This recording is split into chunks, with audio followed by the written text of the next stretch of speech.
John was a typical college student, spending most of his days scrolling through social media and procrastinating on his studies. He had convinced himself that he could do well in his exams without putting in any effort, and he continued to waste his time on trivial things. One day, while browsing through a science fiction website, John stumbled upon an article about time travel. The idea intrigued him, and he began to research more about the subject. After weeks of reading about the theoretical possibilities of time travel, John stumbled upon a device that claimed to allow him to travel through time. Without a second thought, he ordered the device and waited eagerly for its arrival.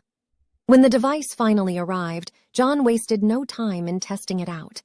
As he turned the dial, he felt himself being transported through time and space. When he opened his eyes, he found himself in a strange and unfamiliar place.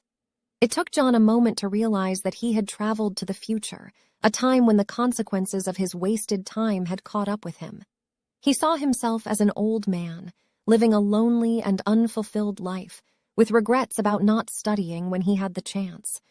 The shock of seeing his future self propelled John back to his present-day reality.